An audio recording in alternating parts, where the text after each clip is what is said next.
வரலாற்று சிறப்புமிக்க இந்த ஆர்ப்பாட்டத்தை தலைமையேற்று நடத்திக் கொண்டிருக்கும் தலைவர் எழுச்சி தமிழர் அவர்களே, எனக்கு முன்பாக இங்கே கண்டன உரை எழுப்பிய சட்டமன்ற உறுப்பினர்களே, துணை பொதுச் செயலாளர்களே, கட்சியின் முன்னோடிகளே, ரெவரண்ட் ஃபாதர்ஸ், எல்லாருக்குமே இங்கே கூடியிருக்கிற சகோதரர்கள் சகோதரிகள் எல்லாருக்கும் என்னுடைய பணிவான வணக்கத்தை நான் தெரிவித்துக் கொள்கின்றேன். இந்த கூட்டத்தின் சிறப்பு என்னவென்று எல்லாரும் கூறினார்கள். வருடத்தின் முதல் நாள் 234 சட்டமன்ற மாவட்ட செயலாளர் தலைவர் அவர்கள் அறிவித்திருக்கிறார்கள். தமிழகத்திலேயே இதனை அறிவித்து அதில் பெண்களுக்கும் முக்கியத்துவம் கொடுத்த தலைவர் அவர்களை நன்றி பாராட்டி நாங்கள் சிறப்பிக்க எங்களுக்கு ஒரு வாய்ப்பு கொடுத்திருக்கிற தலைவர் அவர்களே, இந்த கிறிஸ்தவர்கள் இன்று பாதிக்கப்பட்டிருக்கிறார்கள் என்று சொல்கிறார்கள். இவர்கள் கைபர்போலன் கணவாய் வழியாக இங்கு வந்து ஆரியர்கள் அல்ல, இவர்கள் இந்த நாட்டின் திராவிடர்கள் தான். இவர்கள் எல்லாம் இன்று கிறிஸ்தவர்களாக மாறியிருக்கிறார்கள். அரபு நாட்டில் வந்து இங்கு இறக்குமதி செய்யவில்லை. இவர்கள் இந்து மதத்தினால் துன்பப்படுத்தப்பட்டு அவர்கள் பட்ட அவமானத்தின் காரணமாக இந்த மதத்தை அவர்கள் விரும்பி ஏற்றிக்கொண்டு கிறிஸ்தவர்களாக இன்றைக்கு வாழ்ந்து கொண்டிருக்கிறார்கள். இன்றைக்கு இந்த நாட்டிலிருந்து வெளியே வெளிநாடுகளுக்கு சென்று மிகவும் அதிகமாக எல்லாரும் படிக்கிறார்கள் என்றால் அதற்கு காரணம் இந்த கிறிஸ்தவர்கள் தான். நமக்கு கல்வி சாலைகள் அமைப்பு கொடுத்து, நமக்கு பசி எடுக்கும் போதெல்லாம் உணவு கொடுத்து, நீங்கள் முதலில் படியுங்கள் என்று நமக்கு சொல்லிக் கொடுத்தவர்கள் இந்த கிறிஸ்தவர்கள் தானே ஒழிய இங்கே வாழ்கின்ற மத்த மதத்தை சார்ந்தவர்கள் அல்ல. அது மட்டுமல்லாமல் இந்திய அரசியலமைப்பு சாசனத்திலே இந்த நாட்டிலே வாழும் அனைவர்களுக்கும் இங்கே பாதுகாப்பு இருக்கிறது என்று நம்முடைய கான்ஸ்டிடியூஷன் சொல்லுது. அது மட்டும் இல்ல அப்படின்னு சொன்னா இன்னைக்கு என்னென்ன பண்ணிருப்பாங்க இந்த இந்து மத வெறியர்கள். ஆனால் வட மாநிலத்தில் எது நடந்தாலும் அது தென் மாவட்டத்திற்கு வராமல் இன்றைக்கு மிக பெரும் சீன சுவராக இன்னைக்கு பாதுகாப்பு பெற்ற எழுச்சி தமிழர் தான். இல்லன்னா நம்ம எல்லாருமே இந்த கிறிஸ்துமஸ் நம்மளால கொண்டாடி இருக்க முடியாது. தமிழ்நாடு என்பது பெரியார் பிறந்த மண். பெரியாருக்கு அடுத்தபடியாக இங்கே நமக்கு பாதுகாப்பு இருப்பது பெண்களாக இருந்தாலும், இஸ்லாமியர்களாக இருந்தாலும், கிறிஸ்தவராக இருந்தாலும், அவர்கள் எந்த மதத்தை சார்ந்த எந்த சமயத்தை சார்ந்தாலும், எந்த மொழியை பேசுகிறாலும் அது அவர்களுக்கெல்லாம் பாதுகாப்பு தலைவர் எழுச்சி தமிழர்கள். எனவே தலைவர் அவர்களே, உங்களை நம்பிதான் இந்த நாடு இருக்கிறது என்று சொல்லி இந்த நாட்டிலே நாளை நாங்கள் ஆளப்போம் என்று சொல்லலாம். இன்றைக்கு வரும்பொழுதே ஆடிக்கொண்டு வருகிறார்கள். அவர்கள் என்ன ஆட்டம் ஆடினாலும் அதை பார்த்தா இங்கே பலிக்காது. அவர்கள் எல்லாம் நடிகர்களாக இருந்தாலும் கூட ஒரு நடிகரை காண மக்கள் செல்வார்கள் ஒழிய இங்க வந்திருக்கிறார்கள். தலைவர் அவர்களே, என்ன நீங்க சொல்ல போகிறீர்கள், என்ன நீங்க செய்ய போகிறீர்கள், இந்த மக்களுக்கான விடுதலை நீங்கள் எப்படி பெற்றுக் கொடுக்க போகிறீர்கள் காத்துக் கொண்டிருக்கிறோம். எங்களுக்கான விடியல் உங்கள் பாதத்தில் வைக்க நன்றி வணக்கம் செய்கிறேன். அடுத்தபடியாக இஸ்லாமிய கிறிஸ்துவ மக்களின் விடுதலை சிறுத்தைகளின் தலைவர் எழுச்சி தமிழின் கோரிக்கைகளே சட்டமன்றத்தில் போர் முரசாக முழக்கமிடும் நமது பொதுச் செயலாளர் அண்ணன் சிந்தனைச்செல்வன் அவர்கள் உரையாற்றுவார்கள்.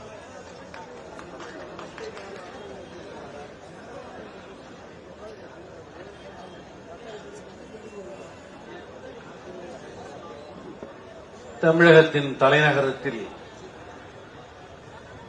சர்வதேச கவனத்தை பெற்ற வன்முறைகளை கண்டித்து நடைபெற்றுக் கொண்டிருக்கிற இந்த மகத்தான ஆர்ப்பாட்டத்தை தலைமையேற்று நம்மையெல்லாம் வரலாற்று வெளிச்சத்தில் வழிநடத்திக் கொண்டிருக்கிற மரியாதைக்குரிய தலைவர் எழுச்சி தமிழர் அவர்களே,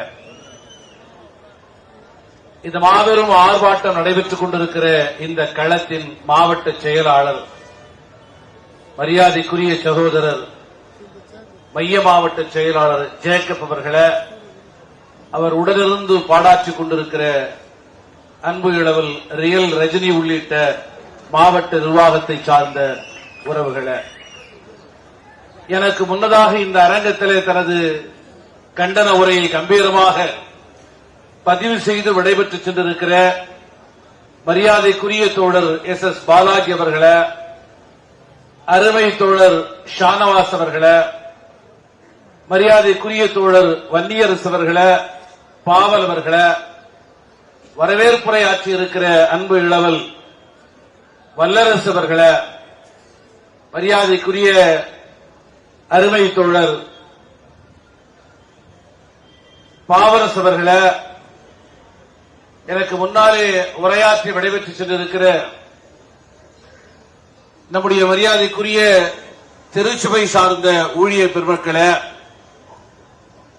மகளிர் அணியின் சார்பில் ஏராளமான தோழர்கள் வருகை இருந்திருந்தாலும் இந்த அமர்வில் உரையாற்றி விடைபெற்று சென்றிருக்கிற மரியாதைக்குரிய வழக்கறிஞர் அருமை தோழர் எழில் கரோலின் அவர்களே, நிறைவாக உரையாற்றவிருக்கிற இன்றுதான் கிறிஸ்துமஸ் என்று சான்றோர் பெருமகனார் ஒருவர் சொன்னாரே, அந்த கிறிஸ்துவத்தின் நற்செய்தியை நம்மிடையே விளக்கவிருக்கிற, பகிர்ந்து கொள்ளவிருக்கிற, நம்மை வழிநடத்திக் கொண்டிருக்கிற தமிழின் உயிரின் உயிரான விடுதலை சிறுத்தைகளே, உங்கள் எல்லோருக்கும் என்னுடைய பணிவான வணக்கத்தை தெரிவித்துக் கொள்கிறேன்.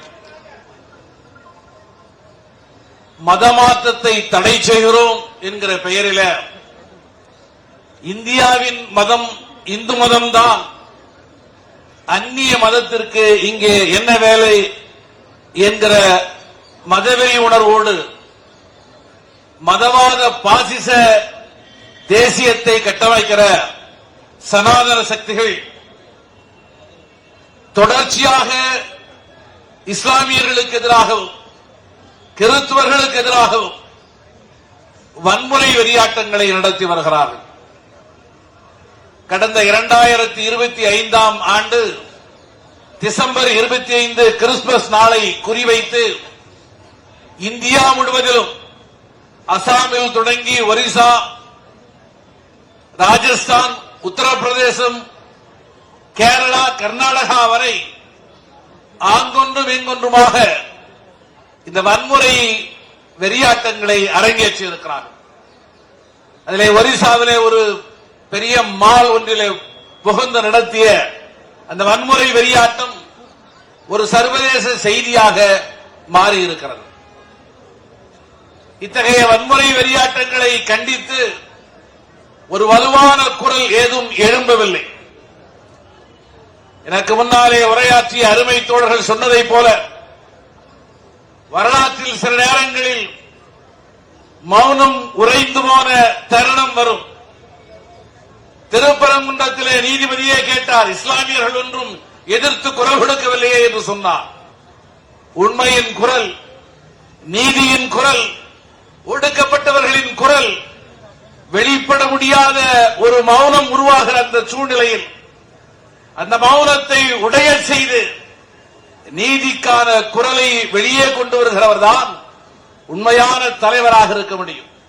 இந்த அடிப்படையிலேதான் இந்தியாவின் எந்த பகுதியிலே எத்தகைய வன்முறை நிகழ்ந்தாலும் வெறும் வாக்கு அரசியலோடு அதை இணைத்து பார்க்காமல் அநீதிக்கு எதிரான குரலாய், நீதியின் குரலாய், புரட்சியாளர் அம்பேத்கர் வகுத்தளித்த அரசமைப்பு சாசனத்தின் ஆன்மா வெளிப்படுத்துகிற குரலாய் எழுச்சி தமிழர் மரியாதைக்குரிய தலைவர் அண்ணன் திருமாவின் குரல் ஒலித்துக் கொண்டிருக்கிறது. அந்த அடிப்படையில் தான் இன்று இந்த ஆர்ப்பாட்டம் நடைபெற்றுக் கொண்டிருக்கிறது. எனது அருமை உறவுகளே, ஒரு செய்தியை இளைய தலைமுறைக்கு நான் சொல்ல வேண்டியது என்னுடைய கடமை. 2008 விழுப்புரத்தில் தலித் கிறிஸ்துவர் அரசியல் எழுச்சி மாநாடு என்கிற ஒரு மகத்தான வரலாற்று சிறப்பு வாய்ந்த மாநாட்டை விடுதலை சிறுத்தைகள் ஒருங்கிணைத்தோம். அந்த தருணத்தில் இஸ்லாமியர்களுக்கும் கிறிஸ்துவர்களுக்கும் தமிழ்நாட்டிலே இடஒதுக்கீடு வேண்டும், கிறிஸ்துவர்களுக்கு 3.5, இஸ்லாமியர்களுக்கு 3.5 என்கிற அளவில் இந்த இடஒதுக்கீடு வேண்டும் என்கிற குரல் அந்த மாநாட்டிலே எழுச்சி தமிழரால் முன்வைக்கப்பட்டது. இஸ்லாமியர்களுக்கு இத்தகைய இடஒதுக்கீடு வேண்டும் என்று பல்வேறு இஸ்லாமிய இயக்கங்கள் போராடி இருந்தாலும் கூட கிறிஸ்துவர்களுக்கும் இடஒதுக்கீடு வேண்டும் என்கிற குரல் ஒரு முனகலாக இருந்ததே தவிர ஒரு வலுவான அரசியல் குரலாக எடாத அந்த தருணத்தில் மரியாதைக்குரிய தலைவர் அண்ணன் திருமாவர்கள் தான் கிறிஸ்துவர்களுக்கு தமிழ்நாட்டில் இடஒதுக்கீடு வேண்டும், மத சிறுபான்மையோருக்கு இடஒதுக்கீடு வேண்டும் என்கிற கோரிக்கையை வைத்தார். அந்த மேடையிலே கலந்து கொண்ட அன்றைய உயர்கல்வித்துறையினுடைய அமைச்சராக இருந்த மரியாதைக்குரிய அண்ணன் பொன்முடி அவர்கள், இந்த குரலை நீங்கள் எழுப்புவீர்கள் என்பதை ஏற்கனவே உங்கள் தீர்மானத்தை பார்த்து நான் அறிந்து கொண்டேன். இது தொடர்பாக மாண்புமிகு முதல்வர் கலைஞரிடத்திலே பேசியிருக்கிறேன். இந்த மேடைக்கு போய் நிச்சயமாக தலைவர் திருமாவுடைய குரல் கோரிக்கை நிறைவேற்றப்படும் என்கிற உத்தரவாதத்தை பதிவு செய்துவிட்டு வாருங்கள் என்று சொன்னார். அந்த அடிப்படையிலே இந்த மேடையில் என்று சொல்லுகிறேன், அடுத்து வருகிற ஆண்டிலே இந்த இடஒதுக்கீடு இரு சமூகத்திற்கும் வந்து சேரும் என்று அன்றைய அமைச்சர் அண்ணன் பொன்முடி அவர்கள் வாக்குறுதி தந்தார்கள். தமிழகத்திலே முதல் முறையாக கிறிஸ்தவர்களுக்கும் இஸ்லாமியர்களுக்கும் 3.5 என்கிற இடஒதுக்கீடானது வழங்கப்படுகிற ஒரு வரலாற்று சூழல் உருவானது. விடுதலை சிறுத்தைகள் மரியாதைக்குரிய தோழர் ஷானவாஸ் அவர்கள் சொன்னார்களே, இது ஏதோ ஒரு குறிப்பிட்ட சமயத்திற்கான குரல் அல்ல. எங்கெல்லாம் தேவை இருக்கிறதோ, எங்கெல்லாம் அநீதியால் பாதிக்கப்பட்டவர்கள் இருக்கிறார்களோ அவர்களுக்கான நீதியின் குரலாக விடுதலை சிறுத்தைகளின் குரல் எழுந்தது, வென்றது. இஸ்லாமியர்கள் இந்த 3.5 விழுக்காட்டை தக்க வைத்துக் கொண்டார்கள். அது போதாது, உரிய விகிதாச்சாரத்தின் அடிப்படையில் 5 விழுக்காடாக உயர்த்தி தர வேண்டும் என இஸ்லாமியர்கள் தொடர்ந்து போராடி வருகிறார்கள். ஆனால் கிறிஸ்தவர்கள் தென்பகுதியிலே இருக்கிற ஆயர் பெருமக்கள் ஒன்று சேர்ந்து தென் மாவட்டங்களிலே கிறிஸ்தவர்கள் அடர்த்தியாக வாழக்கூடிய இடத்திலே இந்த இடஒதுக்கீடு என்பது எங்களுக்கு பாதிப்பை தருகிறது என்று சொல்லி தமிழ்நாட்டில் முதல்வரை சந்தித்து, அன்றைய முதல்வரை சந்தித்து இந்த இடஒதுக்கீடு வேண்டாம் என்று திருப்பி கொடுத்து விட்டார். திருப்பி கொடுத்து விட்டதை இப்பொழுது மீண்டும் கேட்கிறார்கள் என்பது புதிய செய்தியாக இருக்கலாம். ஆனால் கிறிஸ்தவர்களுக்கு இடஒதுக்கீட்டை தமிழ்நாட்டிலே சாத்தியப்படுத்திய குரல் எழுச்சி தமிழர் திருமாவுடைய குரல் என்பதை இந்த மேடையில் நின்று நான் பதிவு செய்ய கடமைப்பட்டிருக்கிறேன். இது கிறிஸ்தவர்களிடத்திலே போய் சேராத செய்தி. எனக்கு பின்னாலே இருக்கிற ஆயர் பெருமக்களுக்கு கூட இது அவ்வளவு தெளிவாக போய் சேராத செய்தி. என்றாலும் இதை சொல்ல கடமைப்பட்டிருக்கிறேன். ஒரே ஒரு பொதுக்கூட்டத்தை கூட நடத்தி நாங்கள் இதை கிளைம் செய்து கொள்ளவில்லை. சட்டப்பேரவைக்கு நான் போகிற போது தலைவர் அறிவுறுத்தி சொன்னார், தொடர்ச்சியாக இங்கே இருக்கிற தலித் கிறிஸ்தவர்கள், பட்டியல் சமூகங்களை சார்ந்த கிறிஸ்தவர்கள், பட்டியல் சமூகத்திலே பிறந்திருக்கிறோம், சேரியிலே வாழ்கிறோம், ஒடுக்குமுறைக்கும் சாதி அடக்குமுறைக்கும் ஆளாகிறோம். ஆனால் கிறிஸ்துவத்தை ஏற்றுக்கொண்டோம் என்கிற ஒரே காரணத்திற்காக அவர்களுக்கு இடஒதுக்கீடு மறுக்கப்படுகிறது. ஆகவே பட்டியல் சமூகத்தை சார்ந்தவர்கள் கிறிஸ்துவத்தை தழுவினால் இடஒதுக்கீடு கிடையாது என்று சொல்வது மதத்தின் அடிப்படையிலே இடஒதுக்கீடை தருகிற ஒரு தவறான அணுகுமுறை. அதை எதிர்த்து தொடர்ச்சியான போராட்டங்கள் நடைபெறுகின்றன. சட்டமன்றத்தில் நீங்கள் பேச வேண்டும். இது ஒருவேளை ஒன்றிய அரசுதான் தீர்மானிக்கக்கூடிய செய்தியாக இருக்கலாம். ஆனால் சட்டப்பேரவையில் முழு தீர்மானம் கொண்டு வர வேண்டும் என்கிற அறிவுரையை எழுச்சி தமிழர் திருமாவர்கள் வழங்கினார். இதை ஏற்று விடுதலை சிறுத்தைகள் 4 சிறுத்தைகளாக இந்த இடத்திலே இருக்கிறவர்கள் சக சிறுத்தைகள் வழங்கிய வாய்ப்பின் அடிப்படையில் அந்த குரலை 2 முறை சட்டமன்றத்திலே முன்வைத்தோம். முதல் முறையாக தமிழகத்தினுடைய வரலாற்றிலே சட்டப்பேரவையிலே பட்டியல் சமூகத்தை சார்ந்தவர்கள் கிறிஸ்துவம் தழுவினால் அவர்களையும் எஸ்சி பட்டியலிலே இணைத்திட வேண்டும் என்கிற சட்டமன்ற தீர்மானம் ஏகமனதாக நிறைவேற்றப்பட்டது. அது ஒன்றிய அரசிற்கு அனுப்பி வைக்கப்பட்டிருக்கிறது. இந்தியாவிலே இப்படிப்பட்ட தீர்மானத்தை இயற்றி அனுப்பி இருக்கிற 4 மாநிலங்கள், முன்னோடி மாநிலமாக தமிழ்நாடு இருந்திருக்கிறது. அருமை நண்பர்களே, ஸ்டேன் சுவாமி பீமா குரேகன் வழக்கு நீங்கள் அறிந்த வழக்குதான். காலம் குறைவாக இருக்கிற காரணத்தினாலே சுருக்கமாக சொல்ல கடமைப்பட்டிருக்கிறேன். நாம் அடக்குமுறைக்கும் ஒடுக்குமுறைக்கும் ஆளாகி காயங்களோடும் ரத்தங்களோடும் வலியோடும் அவலங்களோடும் அவமானங்களோடும் நின்று கொண்டிருக்கிற போது அதை சாதாரணமாக கடந்து போனவர்கள் ஒரே ஒரு முறை வெற்றியின் கொண்டாட்டத்தை நாம் முன்னெடுத்த போது, நம்முடைய பெருமிதத்தை பேசிய போது, நம்முடைய வீரத்தை பேசிய போது, நம்முடைய காயத்தை பேசிய போது அதை கடந்து போனவர்கள் நம்முடைய வீரத்தை பேசிய போது அதை விடக்கூடாது என்று முடிவு செய்தார். மராத்திய படைகள் 1818 2000க்கும் மேற்பட்ட மராத்திய படைகளை, பல்லாயிரக்கணக்கான மராத்திய படைகளை வெறும் 2000க்கும் குறைவான சிறிய அளவிலான கிழக்கிந்திய கம்பெனியின் படைகள் முறியடித்தன என்கிற வரலாறு. இந்த கிழக்கிந்திய கம்பெனியின் படையில சரிபாதியாக இருந்தவர்கள் மகர்கள். ஆகவே மகர்களின் வீரம் தெரிந்த போராட்டம் தான் சாதிய மதவாத அழுக்குகளின் தொகுப்பாக இருந்த பேஷ்வா ஆட்சியை முற்றுப்புள்ளி வைத்து துரத்தி அடித்தது என்கிற ஒரு வீரந்தெரிந்த வரலாற்றை நினைவுகூர தகுந்த வகையில் புரட்சியாளர் அம்பேத்கர் பீமா நதியின் கரையில எழுப்பப்பட்ட அந்த நினைவிடத்திற்கு சென்று அதை பாராட்டினார், விழாவாக கொண்டாடினார். அந்த விழாவிலே பங்கெடுத்துக் கொண்டவர்கள் புதிதாக அந்த விழா ஒரு பெரிய விழாவாக, தேசிய திருவிழாவாக இந்தியா முழுவதிலும் இருக்கிற தலித்துகளின் வீரம் தெரிந்த வரலாற்றை சொல்லக்கூடிய விழாவாக எழுகிற போது அந்த விழாவிலே திரண்ட அவ்வளவு பேரையும் அடித்து நொறுக்கி அந்த விழாவிற்கு அடிப்படையாக இருந்த அறிவுசார் செயல்பாட்டாளர்களை கொடுமையான சிறையிலே கொண்டு போய் தள்ளி அறவை தோழர் வன்னியரசு அவர்கள் இங்கே முழங்கினாரே உபா சட்டம் என்று அந்த விழாவிலே கலந்து கொண்ட அறிவு செயல்பாட்டாளர்களை எல்லாம் உபா சட்டத்திலே சிறைப்படுத்தினார்கள். தமிழ்நாட்டிலே இருந்து ஸ்டேன் சுவாமி என்கிற ஒரு அருட்பணியாளர் 84 வயது நிறைந்திருக்கிறார். கைகளை எடுத்து தன்னளவிலே ஒரு தேநீர் கோப்பையோ தண்ணீரையோ எடுத்து பருக முடியாத அளவிற்கு கை நடுங்கக்கூடிய நிலையிலே இருந்த அந்த அருட்பணியாளரை சிறையிலே அடைத்தார். அவர் சிறையிலேயே செத்து போனார். அவரது உடல் இங்கே அஸ்தியாக, கொரோனா சமயம் என்கிற அடிப்படையில் அது அஸ்தியாக மாற்றப்பட்டு தமிழ்நாட்டிற்கு வந்தபோது, இங்கே இருக்கக்கூடிய லயோலா கல்லூரிக்கு வந்தபோது அரசியல் தலைவர்கள் அங்கே நுழைய பயந்தார்கள். ஏனென்றால் ஸ்டேன் சாமியின் மீது புனையப்பட்ட வழக்கு பிரதமர் நரேந்திர மோடியை கொல்ல சதி செய்தார் என்கிற வழக்கு. அந்த நிலையிலே எழுச்சி தமிழர் அண்ணன் திருமாவர்களுடைய குரல் தான் வலிமையான குரலாக இருந்தது. அந்த குரல் தான் மாண்புமிகு தமிழக முதல்வர் அவர்களை நேரிலே சென்று சேன்சாமி என்ற அஸ்திக்கு அகவணக்கம் செலுத்தக்கூடிய நிலையை உருவாக்கியது என்பதை இங்கே நான் சொல்ல கடமைப்பட்டிருக்கிறேன். ஆகவே ஒடுக்குமுறைக்கும் அடக்குமுறைக்கும் ஆளாகி கொண்டிருக்கிற இந்த சமூகத்திலே இருக்கிற சிறுபான்மை மக்களின் பாதுகாக்கும் குரலாக எழுச்சி தமிழர் திருமாவனுடைய குரல், விடுதலை சிறுத்தைகளுடைய குரல் தொடர்ந்து ஒலித்துக் கொண்டிருக்கிறது. அருமை நண்பர்களே, எல்லோரும் வருகிற இந்த ஆண்டு 26 என்று எண்ணிக்கொண்டிருக்கிறார்கள். ஆனால் ஆண்டுதோறும் ஜனவரி மாதம் 26ஆம் தேதி குடியரசு தின விழா.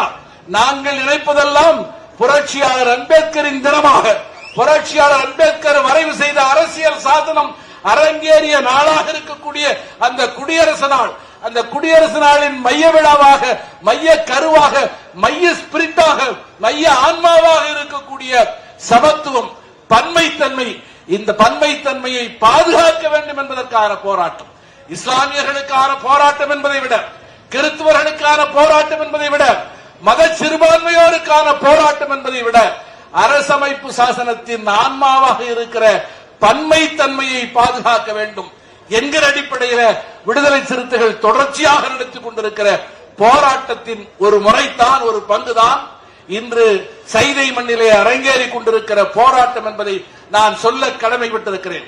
நிறைவாக நான் சொல்ல விரும்புகிற ஒரே செய்தி, கிறிஸ்துவத்தினுடைய எழுச்சி, கிறிஸ்துவம் என்பது இந்த மண்ணிலே ஒரு ஒடுக்குமுறைக்கு ஆளான ஒரு சமூகத்தை மீட்பதற்காக, இந்த ஒடுக்குமுறைகளுக்கு எதிராக எழுந்த ஒரு மகத்தான தலைவனுடைய வரலாறாகத்தான் கிறிஸ்துவத்தினுடைய வரலாறு இருந்தது. கடந்த காலத்திலே உருவாக்கப்பட்டிருந்த பல்வேறு விதமான தவறான நம்பிக்கைகளை தகர்த்தெறிந்து இந்த மண்ணிலே ஒரு நீதிக்கான ஆட்சியை உருவாக்க வேண்டும் என்கிற முனைப்போடு 2000 ஆண்டு காலத்திற்கு முன்னாலே அடிமைப்பட்டு கிடந்த, எகிப்து அரசர்களிடத்திலே அடிமைப்பட்டு கிடந்த யூத அடிமைகளை விடுவிப்பதற்கான ஒரு பெருங்குரலாய், உலக வரலாற்றின் ஒரு மகத்தான விடுதலைக்கான நீதிக்கான குரலாய் இயேசுவனுடைய குரல் எழுந்தது. அந்த குரல் தான் இன்று இந்த மண்ணிலே சனாதன சக்திகளால் அந்நிய குரல் என்று சொல்லப்படுகிறது. கிறிஸ்துவ மதத்தை பார்த்து, இஸ்லாமை பார்த்து, இதையெல்லாம் அந்நிய மதம் என்று சொல்லுகிறவர்களிடத்தில் விடுதலை சிறுத்தைகள் கேட்க விரும்புவது ஒரே ஒரு கேள்விதான்.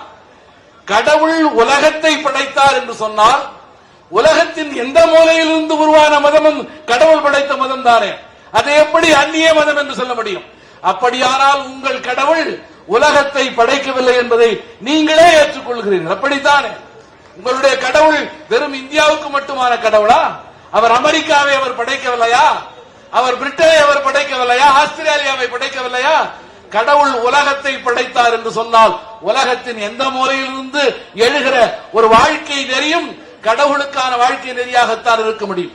ஆகவே கடவுளின் பெயரால், தேசியத்தின் பெயரால் இவர்கள் மீண்டும் மீண்டும் முன்னிறுத்த விரும்புவது பார்ப்பனியத்தின் தலைமையிலான சாதிய கட்டமைப்பைத்தான் இவர்கள் முன்னிறுத்த விரும்புகிறார்கள். அதைத்தான் இந்து மதம் என்று சொல்கிறார்கள். இந்து மதத்திற்குள்ளே எந்த கடவுளும் இல்லை. சாதியின் மீதான நம்பிக்கைகள் கொண்ட ஒரு கருத்தியலைத்தான் இவர்கள் இந்து மதம் என்று சொல்கிறார்கள். ஒரு கடவுள் என்று எந்த கடவுளும் இல்லை, ஒரு கொள்கை என்று எந்த கொள்கையும் இல்லை. சாதிதான் இவர்களின் கொள்கையாக இருக்கிறது. சாதிக்கு எதிராக எங்கெல்லாம் போராட்டம் நடக்கிறதோ, சமத்துவத்திற்கான போராட்டம் எங்கெல்லாம் நடக்கிறதோ, அதையெல்லாம் தேசியத்திற்கு எதிரான போராட்டமாக இவர்கள் திசை திருப்புகிறார்கள். இதை விடுதலை சிறுத்தைகள் ஒருபோதும் அனுமதிக்கப் போவதில்லை. உருவங்களை வைத்துக் கொண்டு உள்ளே இருக்கிற கதைகளை தங்களுக்கான கதையாக மாற்றி நம்முடைய தொன்மை வரலாற்றை இவர்கள் திருடி இருக்கிறார்கள். திருப்பரங்குன்றத்திலே ஆடிக்கொண்டிருக்கிற அந்த கல்யாண கோலத்திலே காட்சியளித்துக் கொண்டிருக்கிற முருகன் இந்த மண்ணின் பூர்வகுடிகளுடைய தலைவன் தான். சிதம்பரத்திலே நடனமாடிக்கொண்டிருக்கிற தில்லை கூத்தன் இந்த மண்ணின் பூர்வகுடிகளின் தலைவன் தான். உருவத்தை அப்படியே வைத்துக் கொண்டார்கள். உருவத்திற்கு பின்னால் இருக்கிற கதைகளை சிதைத்தும் திரித்தும் தங்களுக்கான கதையாக வைத்து நம்முடைய பண்பாட்டு மூலங்களை இவர்கள் திருடி இருக்கிறார்கள்.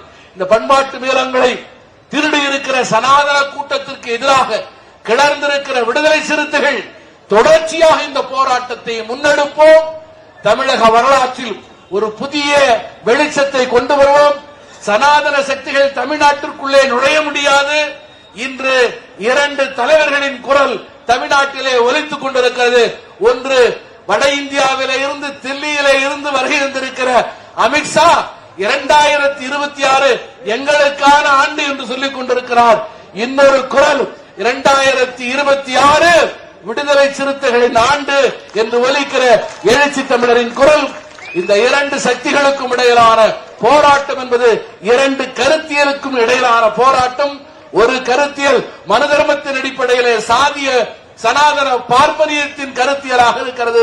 இன்னொன்று புரட்சியாளர் அம்பேத்கர் வகுத்தளித்த சமத்துவம் சகோதரத்துவம் என்கிற அடிப்படையிலே கட்டமைக்கப்பட்டிருக்கிற குரலாக இருக்கிறது. இந்த பண்பாட்டு யுத்தம் தொடரும். அரசியல் களத்திலும் பண்பாட்டு தளத்திலும் விடுதலை சிறுத்தைகள் போராடுவோம். விடுதலை சிறுத்தைகள் வெல்வோம் என வழங்கி விடைபெறுகிறேன். நன்றி, வணக்கம். சிறுபான்மை மக்களினுடைய பாதுகாவலர், கிறிஸ்துவ மக்களின் பாதுகாவலர் எழுச்சி தமிழர்களுக்கு சதப்பேட்டை தொகுதி மாவட்ட செயலாளர் சைதை ஜேக்கப் அவர்கள் சிறப்பு செய்கிறார்கள்.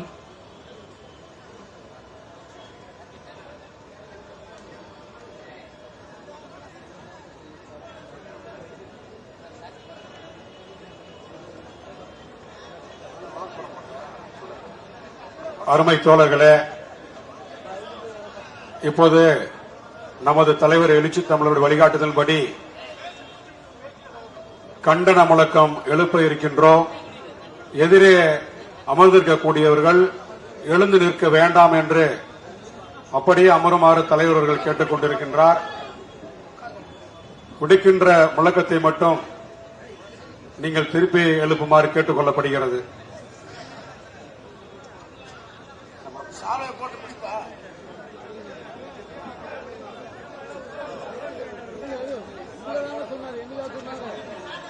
சைதை தொகுதி மாவட்ட செயலாளர் சைதை ஜேக்கப் அவர்கள் வீர வணக்கம், வீர வணக்கம், வீர வணக்கம், வீர வணக்கம். புரட்சியாளர் அம்பேத்கருக்கு, புரட்சியாளர் அம்பேத்கருக்கு, தந்தை பெரியாருக்கு, காரல் மார்க்சுக்கு, காரல் மார்க்சுக்கு வீர வணக்கம், வீர வணக்கம், வீர வணக்கம், வீர வணக்கம், வீர வணக்கம், வீர வணக்கம். வீர வணக்கம், வீர வணக்கம். சாதி ஒழிப்பு களத்தினிலே, சாதி ஒழிப்பு களத்தினிலே சாவு கண்ட போராளிகள், சாவு கண்ட போராளிகள் அனைவருக்கும் வீர வணக்கம். அனைவருக்கும் வீர வணக்கம். இப்போது நாங்கள் ஆடுகள் அல்ல, சீறி பாயும் விடுதலை சிறுத்தைகள். கண்டிக்கின்றோம், கண்டிக்கின்றோம், கண்டிக்கின்றோம், கண்டிக்கின்றோம், வன்மையாக கண்டிக்கின்றோம், வன்மையாக கண்டிக்கின்றோம். விடுதலை சிறுத்தைகள் கண்டிக்கின்றோம். விடுதலை சிறுத்தைகள் கண்டிக்கின்றோம். கிறிஸ்துமஸ் விழாவின் போது, கிறிஸ்துமஸ் விழாவின் போது வன்முறையில் ஈடுபட்ட, வன்முறையில் ஈடுபட்ட சங் பரிவார் கும்பல்களை, கும்பல்களை, சனாதன கும்பல்களை, சனாதன கும்பலை, மதவெறி கும்பல்களை, மதவெறி கும்பலை கும்பலை மக்கள் விரோத கும்பல்களை மக்கள் விரோத கும்பலை கண்டிக்கின்றோம் கண்டிக்கின்றோம் கண்டிக்கின்றோம் கண்டிக்கின்றோம் விடுதலை சிறுத்தைகள் கண்டிக்கின்றோம் விடுதலை சிறுத்தைகளை கண்டிக்கின்றோம் உத்தரப்பிரதேசம் மத்திய பிரதேசம் உத்தரப்பிரதேசம் மத்திய பிரதேசம் சத்தீஸ்கரில் ஒரிசாவிலும் சத்தீஸ்கரில் ஒடிசாவில் அசாமிலும் தில்லியிலும் அஸ்ஸாமிலும் டெல்லியிலும் வன்முறை வன்முறை வன்முறை வன்முறை கிறிஸ்தவ மக்கள் மீது கிறிஸ்தவ மக்கள் மீது தேவாலயங்கள் மீது மதவெறி கும்பலால் மதவெறி கும்பலால் சனாதன கும்பலால் சனாதன கும்பலால் வன்முறை வன்முறை வன்முறை வன்முறை கண்டிக்கின்றோம் கண்டிக்கின்றோம் கண்டிக்கின்றோம் கண்டிக்கின்றோம் சனாதன கும்பலை சனாதன கும்பலை மதவெறி கும்பலை மதவெறி கும்பலை விடுதலை சிறுத்தைகள் கண்டிக்கின்றோம் விடுதலை சிறுத்தைகள் கண்டிக்கின்றோம் வெட்கமில்லையா வெட்கமில்லையா வெட்கமில்லையா வெட்கமில்லையா மோடியே வெட்கமில்லையா மோடியே வெட்கமில்லையா புது தில்லி தேவாலயத்தில் புது தில்லி தேவாலயத்தில் புது டெல்லி தேவாலயத்தில் மண்டியிட்டு பிரார்த்தனையா மண்டியிட்டு பிரார்த்தனையா மத்திய பிரதேச தேவாலயத்தில் மத்திய பிரதேச தேவாலயத்தில் மதவெறி வன்முறையா மதவெறி வன்முறையா புது டில்லி தேவாலயத்தில் புது டெல்லி தேவாலயத்தில் மண்டியிட்டு பிரார்த்தனையா மண்டியிட்டு பிரார்த்தனையா மத்திய பிரதேச தேவாலயத்தில் மத்திய பிரதேச தேவாலயத்தில் மதவெறி வன்முறையா மதவெறி வன்முறையா வெட்கமில்லையா வெட்கமில்லையா வெட்கமில்லையா வெட்கமில்லையா மோடியே வெட்கமில்லையா மோடியே வெட்கமில்லையா அழித்தொழிக்காதே அழித்தொழிக்காதே அழித்தொழிக்காதே அழித்தொழிக்காதே பாஜக அரசு அழித்தொழிக்காதே பாஜக அரசே அழித்தொழிக்காதே மோடியே அழித்தொழிக்காதே மோடியே அழித்தொழிக்காதே வழிபாட்டு கட்டிடங்கள் பாதுகாப்பு சட்டத்தை வழிபாட்டு இடங்கள் பாதுகாப்பு சட்டத்தை வழிபாட்டு தலங்கள் பாதுகாப்பு சட்டத்தை அழித்தொழிக்காதே அழித்தொழிக்காதே அழித்தொழிக்காதே அழித்தொழிக்காதே அரசமைப்பு சட்டத்தில் அரசமைப்பு சட்டத்தில் அம்பேத்கர் வழங்கியுள்ள அம்பேத்கர் வழங்கியுள்ள விரும்பிய மதத்தை வழிபடவும் விரும்பிய மதத்தை வழிபடவும் மத கருத்துக்களை பரப்புரை செய்யவும் மத கருத்துக்களை பரப்புரை செய்யவும் வழிபாட்டு தலங்களை கட்டி எழுப்பவும் வழிபாட்டு தலங்களை கட்டி எழுப்பவும் அரசமைப்பு சட்டம் வழங்கிய அதன் சமைப்பு சட்டம் வழங்கிய அடிப்படை உரிமைகளை அடிப்படை உரிமைகளை அழித்தொழிக்காதே அழித்தொழிக்காதே அழித்தொழிக்காதே அழித்தொழிக்காதே பாஜக அழித்தொழிக்காதே பாஜகவை அழித்தொழிக்காதே நடைமுறைப்படுத்து நடைமுறைப்படுத்து நடைமுறைப்படுத்து நடைமுறைப்படுத்து மோடியே நடைமுறைப்படுத்து மோடி அரசே நடைமுறைப்படுத்து பாஜக அரசே நடைமுறைப்படுத்து பாஜக அரசே நடைமுறைப்படுத்து தீவிரமாக நடைமுறைப்படுத்து தீவிரமாக நடைமுறைப்படுத்து சர்வதேச மத சுதந்திர சட்டத்தை சர்வதேச மத சுதந்திர சட்டத்தை சர்வதேச மத சுதந்திர சட்டத்தை சர்வதேச மத சுதந்திர சட்டத்தை நடைமுறைப்படுத்து நடைமுறைப்படுத்து நடைமுறைப்படுத்து நடைமுறைப்படுத்து பாஜக அரசை நடைமுறைப்படுத்து பாஜக அரசே நடைமுறைப்படுத்து தடுக்க முடியுமா தடுக்க முடியுமா தடுக்க முடியுமா தடுக்க முடியுமா மதவெறி கும்பலை தடுக்க முடியுமா மதவெறி கும்பலை தடுக்க முடியுமா சங்பார் வருகிற கும்பலை தடுக்க முடியுமா சங்பரிவார் கும்பலே தடுக்க முடியுமா சமத்துவத்தையும் மனித நேயத்தையும் சமத்துவத்தையும் மனித நேயத்தையும் சமத்துவத்தையும் மனித நேயத்தையும் சமத்துவத்தையும் மனித நேயத்தையும் போதிக்கின்ற மதங்களை போதிக்கின்ற மதங்களை போதிக்கின்ற மதங்களை நோக்கி போதிக்கின்ற மதங்களை நோக்கி செல்லுகின்ற மக்களை செல்லுகின்ற மக்களை தடுக்க முடியுமா தடுக்க முடியுமா தடுக்க முடியுமா தடுக்க முடியுமா ஒவ்வொரு நாளும் இந்தியாவில் ஒவ்வொரு நாளும் இந்தியாவில் கிறிஸ்தவத்தையும் இஸ்லாத்தையும் கிறிஸ்தவத்தையும் இஸ்லாத்தையும் பௌத்தத்தையும் நோக்கியே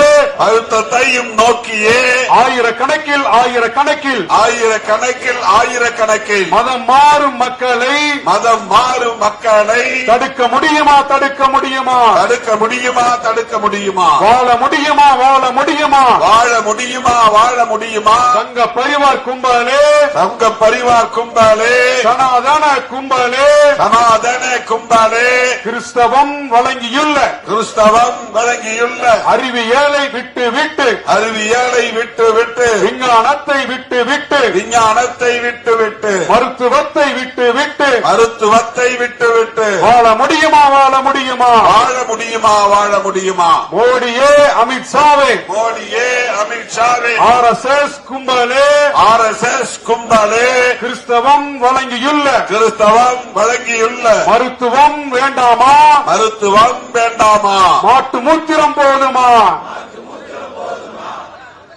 போதும் போதும்.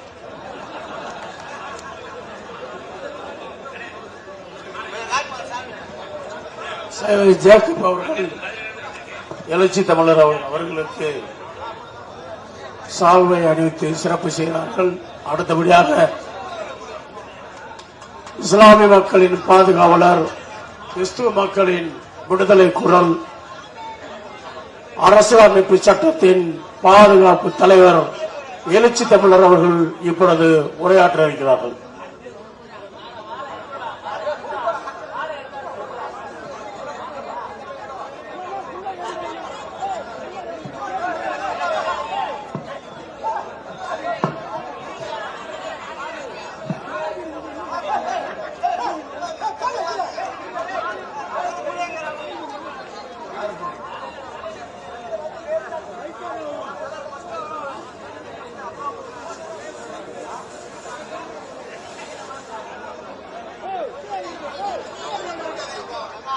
மதுரை மாவட்ட நிர்வாகத்தின் சார்பில் மாவட்ட செயலாளர் சுடர்மதி, மணியரசு, அகரன், அம்பேத் உள்ளிட்ட நிர்வாகிகளுடன் எழுச்சி தமிழர்களுக்கு கிறிஸ்துவ மக்களின் பாதுகாப்பு சின்னத்தை எழுச்சி தமிழருக்கு சிறப்பு செய்கிறார்கள்.